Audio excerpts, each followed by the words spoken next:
Ketika Petrus dan Yohanes sedang berbicara kepada orang banyak, mereka tiba-tiba didatangi imam-imam dan kepala pengawal bait Allah serta orang-orang Saduki. Orang-orang itu sangat marah karena mereka mengajar orang banyak dan memberitakan bahwa dalam Yesus ada kebangkitan dari antara orang mati. Mereka ditangkap dan diserahkan ke dalam tahanan sampai keesokan harinya karena hari telah malam. Tetapi di antara orang yang mendengar ajaran itu banyak yang menjadi percaya. Sehingga jumlah mereka menjadi kira-kira 5.000 orang laki-laki. Pada keesokan harinya, pemimpin-pemimpin Yahudi serta tua-tua dan ahli-ahli Taurat mengadakan sidang di Yerusalem dengan imam besar Hanas dan Kayafas, Yohanes dan Alexander, dan semua orang lain yang termasuk keturunan imam besar. Lalu Petrus dan Yohanes dihadapkan kepada sidang itu dan mulai diperiksa dengan pertanyaan ini. Dengan kuasa manakah atau dalam nama siapakah kamu bertindak demikian itu? Maka jawab Petrus penuh dengan Roh Kudus.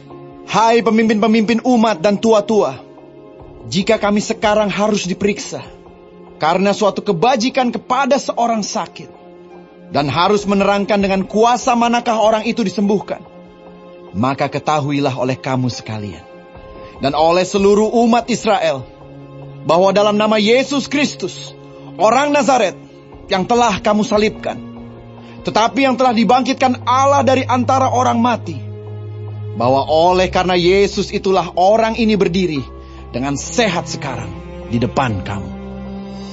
Yesus adalah batu yang dibuang oleh tukang-tukang bangunan, yaitu kamu sendiri. Namun ia telah menjadi batu penjuru. Dan keselamatan tidak ada di dalam siapapun juga selain di dalam Dia, sebab di bawah kolong langit ini tidak ada nama lain yang diberikan kepada manusia yang olehnya kita dapat diselamatkan. Ketika sidang itu melihat keberanian Petrus dan Yohanes dan mengetahui bahwa keduanya orang biasa yang tidak terpelajar, heranlah mereka. Dan mereka mengenal keduanya sebagai pengikut Yesus.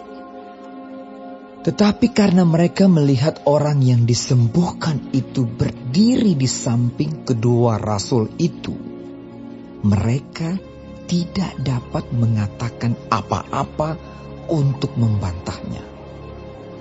Dan setelah mereka menyuruh rasul-rasul itu meninggalkan ruang sidang, berundinglah mereka dan berkata, tindakan apakah yang harus kita ambil terhadap orang-orang ini? Sebab telah nyata kepada semua penduduk Yerusalem bahwa mereka telah mengadakan suatu mukjizat yang menyolok dan kita tidak dapat menyangkalnya. Tetapi supaya hal itu jangan makin luas tersiar di antara orang banyak, baiklah kita mengancam dan melarang mereka supaya mereka jangan berbicara lagi dengan siapapun dalam nama itu.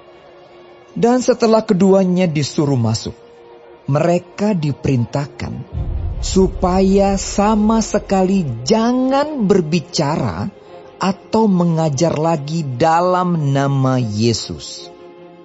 Tetapi Petrus dan Yohanes menjawab mereka, silakan kamu putuskan sendiri, manakah yang benar di hadapan Allah? Taat kepada kamu atau taat kepada Allah? Sebab tidak mungkin bagi kami untuk tidak berkata-kata tentang apa yang telah kami lihat dan yang telah kami dengar.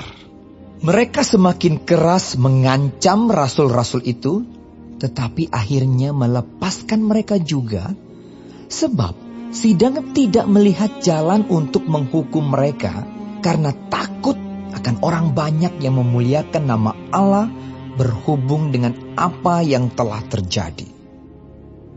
Sebab orang yang disembuhkan oleh mujizat itu sudah lebih dari 40 tahun umurnya. Sesudah dilepaskan, pergilah Petrus dan Yohanes kepada teman-teman mereka. Lalu mereka menceritakan segala sesuatu yang dikatakan imam-imam kepala dan tua-tua kepada mereka. Ketika teman-teman mereka mendengar hal itu, berserulah mereka bersama-sama kepada Allah. Katanya, "Ya Tuhan, Engkaulah yang menjadikan langit dan bumi, laut dan segala isinya. Dan oleh Roh Kudus, dengan perantaran hamba-Mu Daud Bapa kami, Engkau telah berfirman, mengapa rusuh bangsa-bangsa, mengapa suku-suku bangsa mereka-reka perkara yang sia-sia. Raja-raja dunia bersiap-siap, dan para pembesar berkumpul untuk melawan Tuhan dan yang diurapinya. Sebab sesungguhnya telah berkumpul di dalam kota ini Herodes dan Pontius Pilatus, beserta bangsa-bangsa dan suku-suku bangsa Israel melawan Yesus, hamba-Mu yang kudus, yang Engkau urapi, untuk melaksanakan segala sesuatu yang telah Engkau tentukan dari semula oleh kuasa dan kehendak-Mu. Dan sekarang ya Tuhan, lihatlah bagaimana mereka mengancam kami. Dan berikanlah kepada hamba-hamba-Mu keberanian untuk memberitakan firman-Mu. Ulurkanlah tangan-Mu untuk menyembuhkan orang. Dan adakanlah tanda-tanda dan mujizat-mujizat oleh nama Yesus, hamba-Mu yang kudus. dan ketika mereka sedang berdoa, goyanglah tempat mereka berkumpul itu, dan mereka semua penuh dengan Roh Kudus. Lalu mereka memberitakan firman Allah dengan berani. Adapun kumpulan orang yang telah percaya itu, mereka sehati dan sejiwa, dan tidak seorang pun yang berkata bahwa sesuatu dari kepunyaannya adalah miliknya sendiri, tetapi segala sesuatu adalah kepunyaan mereka bersama. Dan dengan kuasa yang besar, rasul-rasul memberi kesaksian tentang kebangkitan Tuhan Yesus, dan mereka semua hidup dalam kasih karunia yang melimpah-limpah. Sebab tidak ada seorang pun yang berkekurangan di antara mereka, karena semua orang yang mempunyai tanah atau rumah menjual kepunyaannya itu, dan hasil penjualan itu mereka bawa dan mereka letakkan di depan kaki rasul-rasul, lalu dibagi-bagikan kepada setiap orang sesuai dengan keperluannya. Demikian pula dengan Yusuf, yang oleh rasul-rasul disebut Barnabas, artinya anak penghiburan, seorang Lewi dari Siprus. Ia menjual ladang miliknya, lalu membawa uangnya itu dan meletakkannya di depan kaki rasul-rasul.